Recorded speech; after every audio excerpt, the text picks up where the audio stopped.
चलिए हम नियोनेटोलॉजी में एक और क्वेश्चन देखते हैं। अ 4-year-old presents with acute stridor, barking cough and hoarseness. SpO2 is 94% on room air. The child is agitated but not cyanotic. What is the most appropriate initial nursing action? तो हमें यहाँ पर question में क्या क्या दिया है। फर्स्ट वन इज पेशेंट की एज 4 years old है और उसके सिम्टम्स हैं acute stridor, barking cough and hoarseness of voice। ठीक है। देन और क्या-क्या इसमें दिया है। SpO2 is 94% and on room air. आपको पता है SpO2 की हम नॉर्मल लेते हैं 95 टू 100%। सो आप बोल सकते हैं कि माइल्ड डिक्रीज इन ऑक्सीजन है। Then child is agitated. एक और अनदर सिम्टम है यहाँ पर, child is agitated but not cyanotic. But कोई भी साइनोटिक सिम्टम या ऑक्सीजन की कमी नहीं है ऑब्वियसली, क्योंकि 94% मेंटेन कर रहा है, इतने में कोई भी साइनोटिक सिम्टम दिखता नहीं है। What is the most appropriate initial nursing action? तो ये चार ऑप्शन है, चारों ऑब्वियसली नर्सिंग एक्शन है, लेकिन आपका फर्स्ट एक्शन क्या होगा वो हम देख लेते हैं। सो हम चारों ऑप्शन देखते हैं। तो first option is administer nebulised adrenaline 1:1000 immediately. तो जो एड्रेनालिन है, it is a short acting drug है, ठीक। सो ये हमारे अल्फा वन एड्रेनर्जिक रिसेप्टर्स जो रहते हैं उसके साथ कंबाइन होके जो ये करते, इट कॉजेज वेसो कॉन्स्ट्रिक्शन। अब वेसो कॉन्स्ट्रिक्शन के कारण जो अ, जैसे इस केस में या फिर अगर नेबुलाइजेशन के थ्रू देते हैं तो रेस्पिरेटरी पेशेंट्स को अगर आप एड्रेनालिन नेबुलाइज देंगे तो वेसो कॉन्स्ट्रिक्शन से उसका जो पल्मोनरी एडिमा रहता है वो कम होता है, और जिसके वजह से रैपिड इम्प्रूवमेंट होता है पेशेंट में।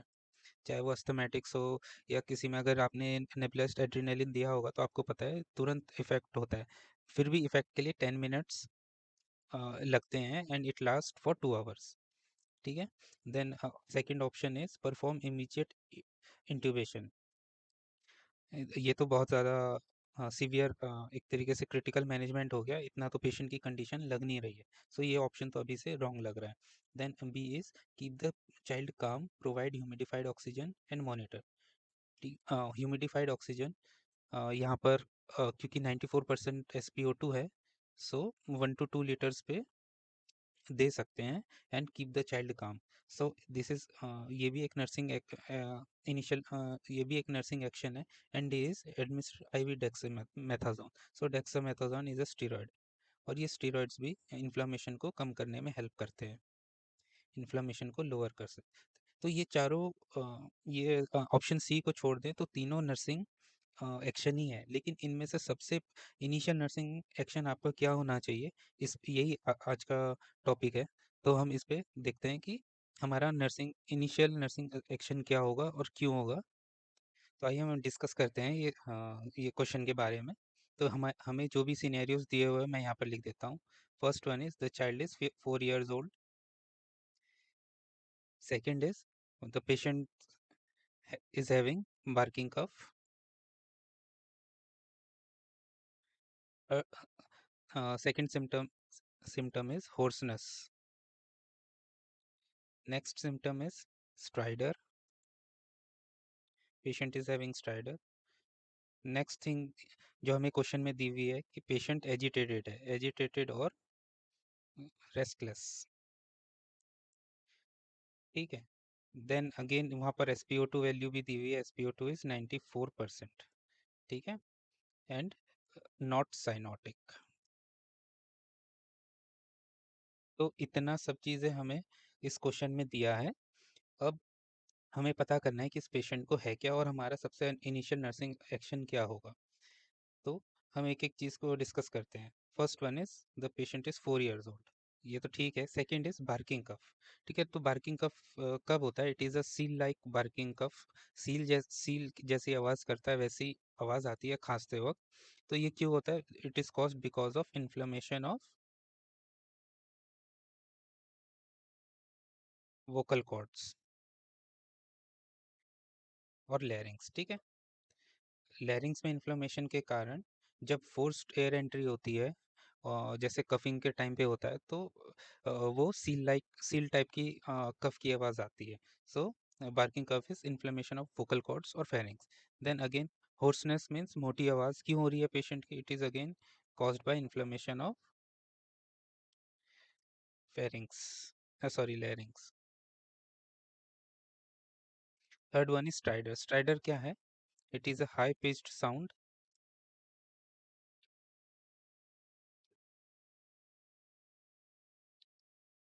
on inspiration caused by narrowing of upper airways.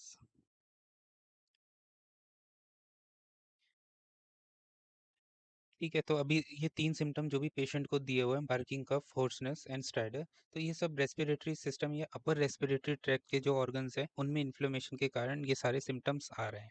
अब हमें यहाँ पर नेक्स्ट पॉइंट दिया हुआ है कि पेशेंट जो है, जो चाइल्ड है, वो एजिटेटेड है और रेस्टलेस है, या फिर आप बोल सकते हो कि चाइल्ड जब एजिटेटेड और रेस्टलेस होता है वो क्या करता है, क्राई करता है। ठीक है, तो जब जो चाइल्ड है वो क्राई करता है, वो क्यों कर रहा है क्राई? क्योंकि उसको ब्रीदिंग डिफिकल्टी हो रही है, क्योंकि ब्रीदिंग डिफिकल्टी, और ब्रीदिंग डिफिकल्टी हो क्यों रही है उसको? क्योंकि उसका इन्फ्लेमेशन है, अपर रेस्पिरेटरी ट्रैक्ट के जो ऑर्गन्स होते हैं उनमें इन्फ्लेमेशन है। अब उसके कारण जो चाइल्ड है वो डर भी रहा है और उसको एंजाइटी भी हो रही है। ठीक है, सो इसलिए पेशेंट रेस्टलेस है और एजिटेटेड है। नेक्स्ट हमें सिनेरियो दिया है कि SpO2 94% है। हमें पता है नॉर्मल हम लोग देते हैं 95 टू 100% नॉर्मल होता है। सो अगर 94% है तो इससे हमें पता चलता है कि it is not critical not critical and patient is maintaining oxygenation.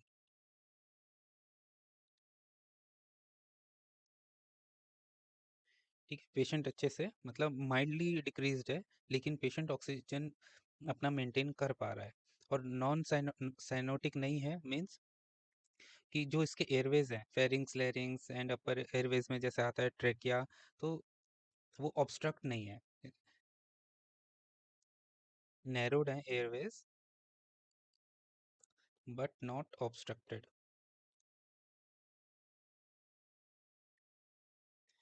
सो ये जब हम सिनेरियो देखते हैं तो ये सब किसकी तरफ इंडिकेट करता है कि पेशेंट को क्या है, अपर रेस्पिरेटरी ट्रैक्ट इन्फेक्शन। अपर,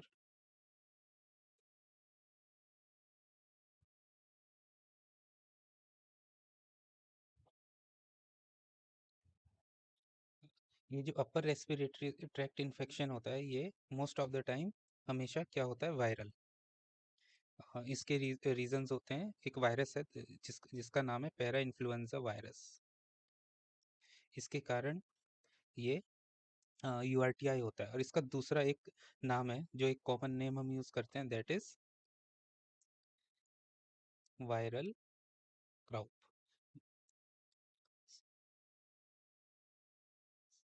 सो वायरल क्राउप और URTI, जो एक वायरल URTI है, उसमें 3 इसके क्लासिकल सिम्टम्स देखने के लिए मिलते हैं। First one is barking cough, hoarseness and stridor. ये तीनों क्यों होते हैं? क्योंकि इन्फ्लेमेशन हो जाता है लैरिंग्स, pharynx and other organs of the upper respiratory tract, इसलिए ये सिम्टम्स आते हैं। देन तो जब भी हमारे पास पेशेंट आता है URTI, तो हमारा काम क्या रहता है? सबसे पहले हमें क्या करना है, पेशेंट का ABC चेक करना है, एयरवे ब्रीदिंग सर्कुलेशन। लेकिन यहाँ पर उसकी कोई भी प्रॉब्लम नहीं है, एयरवे उसका पेटेंट है, ब्रीदिंग वो क्राई कर रहा है ज़्यादा, लेकिन ऑक्सीजन मेंटेन कर पा रहा है, और सर्कुलेशन का तो यहाँ कोई प्रॉब्लम नहीं है। सो हमारा नेक्स्ट मेन जो नर्सिंग असिस्टेंट, नर्सिंग का जो हमारा मेन मैनेजमेंट रहेगा, वो हमें पेशेंट जो है एजिटेटेड है उसको ठीक करना है, उसको रेस्टलेस करना है। होता क्या है, जो एजिटेशन और रेस्टलेस है, इसका पैराडॉक्सिकल इफेक्ट होता है, paradoxical effect on URTI। Means क्या होता है, अगर पेशेंट एजिटेटेड है या ट्राई कर रहा है बहुत ज़्यादा, तो उससे क्या होता है, इंक्रीज्ड एयरवे स्वेलिंग और ज़्यादा इसके एयरवेज में, क्योंकि क्राई करने में एफर्ट लगता है, इसलिए जो और उसके जो क्राइंग में अपर एयरवेज के ऑर्गन से इन्वॉल्व रहते हैं, तो उसको अगर हाइपर स्टिमुलेट करेंगे तो उसके एयरवे स्वेलिंग इंक्रीज भी हो सकती है। अब एयरवे स्वेलिंग अगर इंक्रीज होगी तो इंक्रीज्ड O2 डिमांड भी उसकी बढ़ेगी। O2 डिमांड बढ़ने से स्ट्राइडर इंक्रीज हो जाता है, अ, जो कॉज करता है या ऑब्स्ट्रक्शन ऑफ।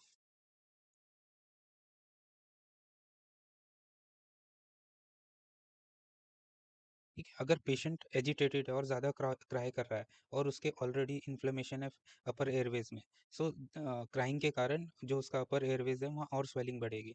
अब और स्वेलिंग बढ़ने के कारण O2 डिमांड बढ़ेगा। O2 डिमांड से स्ट्राइडर जो बताया मैंने हाई पिच साउंड होती है, क्योंकि अपर एयरवेज में नैरोइंग है, वो और इंक्रीज हो जाएगा, और इंक्रीज इतना हो सकता है कभी कभी जो ऑब्स्ट्रक्शन है, जो स्वेलिंग है वो ऑब्स्ट्रक्ट कर सकता है एयरवे को। अगर ऑब्स्ट्रक्ट हो गया एयरवे, सो पेशेंट अगर सीवियर कंडीशन में जा रहा है और एयरवे ऑब्स्ट्रक्ट हुआ, उसके कारण और सिम्टम्स होते हैं, लॉस ऑफ कॉन्शियसनेस हो सकता है पेशेंट को, patient can get into respiratory distress. तो और हमें आगे जो हमारा मैनेजमेंट रहता है वो और ज़्यादा क्रिटिकल हो जाता है, हमें इंट्यूबेट करना पड़ सकता है पेशेंट को।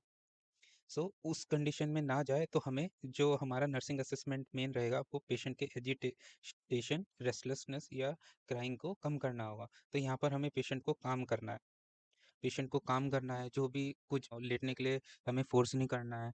ठीक है, और मिनिमली इन्वेसिव पेशेंट को उसके पेरेंट्स के पास रहने दे सकते हैं हम। ठीक है, हॉस्पिटलाइज सेटिंग जो रहती है उसके कारण बच्चे और घबरा जाते हैं, तो हमारा मेन फोकस होना चाहिए कि पेशेंट कम क्राई करे। तो अपनी माँ के पास वो अच्छे से काम रहता है अगर, तो उसको ज़्यादा एजिटेट नहीं करना है। अगर आप कुछ भी नेबुलाइज कर रहे हैं, पेशेंट को ऑक्सीजन कर रहे हैं, ऑक्सीजन लगा रहे हैं, तो कोशिश करना है कि प्यार से लगाना है।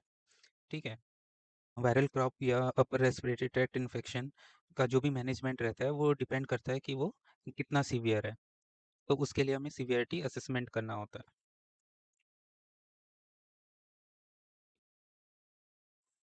तो अगर पेशेंट को सिर्फ बार्किंग कफ है, इनिशियली जब वो आपके पास आया है पेशेंट को बार्किंग कफ है और स्ट्राइडर नहीं है, सो हम इसको बोलेंगे कि ये माइल्ड URTI है, माइल्ड क्राउप है।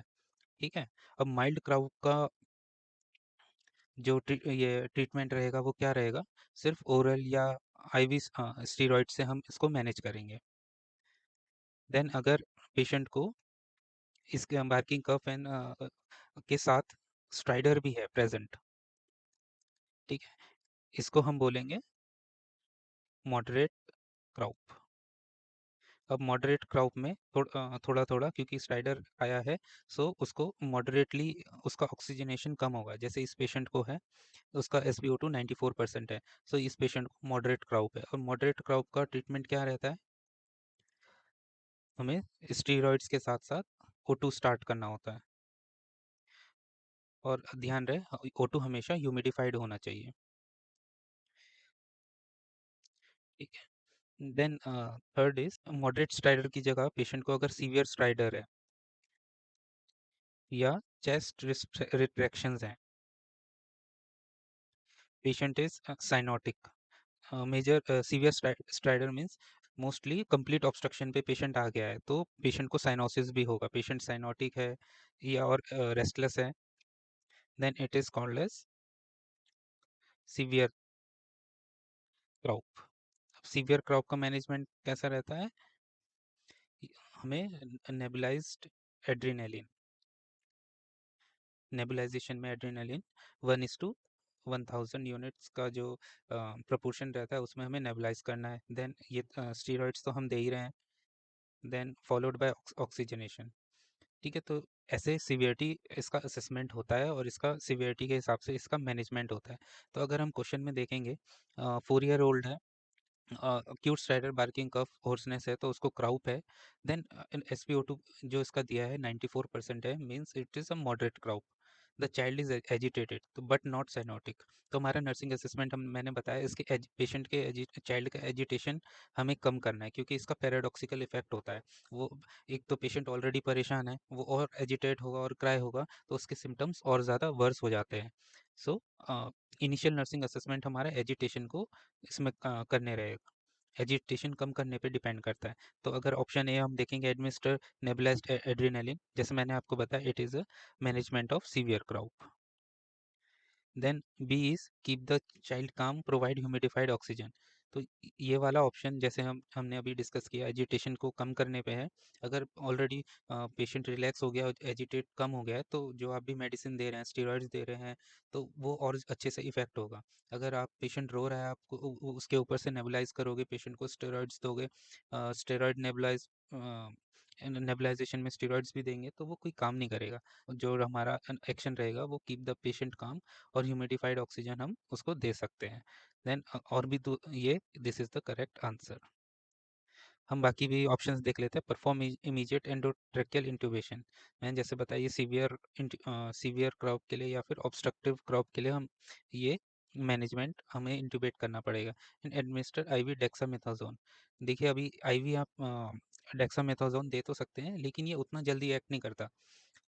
अगर पेशेंट एजिटेटेड है आप आईवी देंगे भी तो उसका इफेक्ट आने में आपको 2 to 3 आवर्स लग जाएगा, तब तक हो सकता है पेशेंट और भी ज़्यादा वर्सन हो जाए। इसलिए हमारा सबसे इनिशियल नर्सिंग मैनेजमेंट पेशेंट के एजिटेशन को कम करना है, और वो हम कैसे कर सकते हैं, कीप द चाइल्ड काम एंड जो हमारे प्रोसीजर्स जो भी रहेंगे उसको लेस इन्वेसिव तरीके से करना है। Thank you. नेक्स्ट क्वेश्चन है, according to Denver development screening test, at what age should an infant typically sit without support, transfer object hand to hand and respond to their own name? Options are 4 months, 6 months, 9 months and 12 months. तो हम ये देख लेते हैं ये Denver development screening test होता क्या है। ठीक है, तो जैसे इसके नाम में है, ये डेवलपमेंटल ट्रेस डेवलपमेंटल माइलस्टोन्स।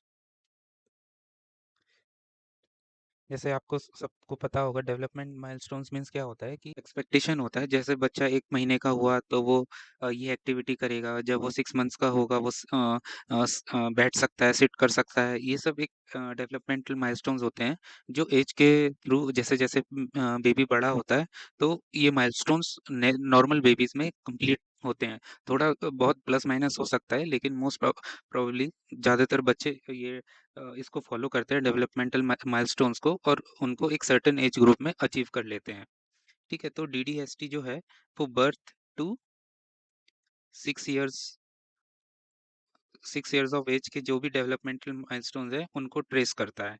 ठीक है, अब इनके अंदर 4 कैटेगरीज होती हैं। ये 4 कैटेगरीज को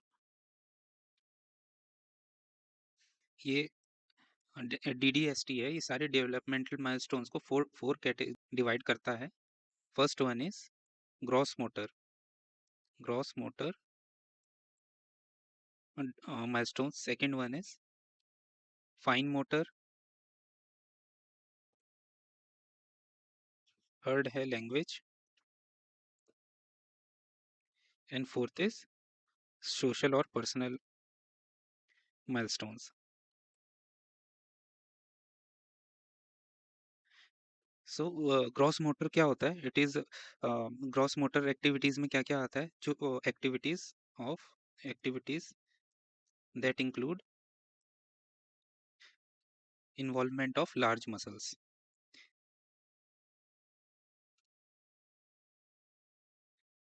लार्ज मसल जैसे जैसे डेवलप होती है, सो पेशेंट जो एक्टिविटी कर सकता है वो सारी आती है ग्रॉस मोटर में। इसके एग्जांपल्स जैसे रोलिंग,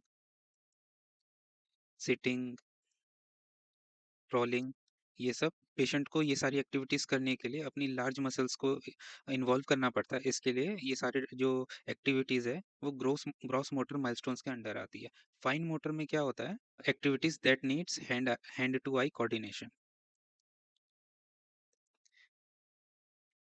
और fine muscles involvement, small muscles involvement, मतलब जो छोटी मोटी मसल्स का इन्वॉल्वमेंट, जैसे आई आई आई के मसल्स, थंब का मसल्स, ये सारे इंडिविजुअलाइज्ड मसल्स का यूज करने के लिए करने पे जो एक्टिविटीज अचीव होती है उनको फाइन मोटर एक्टिविटीज के अंदर काउंट किया जाता है।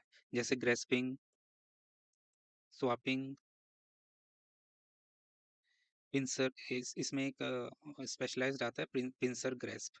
पिंसर ग्रेप्स ग्रेस्प मीन्स क्या होता है, जो इंडेक्स फिंगर होती है और थंब के बीच में अगर कोई ऑब्जेक्ट को पकड़ते हैं, so it is called as pincer grasp. तो ये फाइन मोटर स्किल्स या फाइन मोटर एक्टिविटीज में आता है।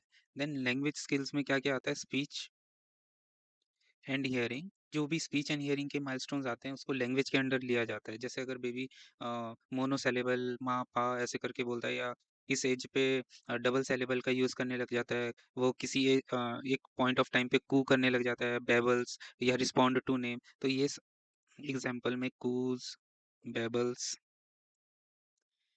रिस्पॉन्ड टू नेम, ये सब इसके एग्जाम्पल्स हैं। देन सोशल एंड पर्सनल में क्या होता है, इंटरेक्शन विद अदर्स। वो किस एज में अपने साथ वाले या बड़ों से या फिर अपनी एज ग्रुप से इंटरेक्ट करता है और कैसे करता है, ये सारे सोशल एंड पर्सनल में आते हैं। फॉर एग्जांपल है सोशल स्माइल,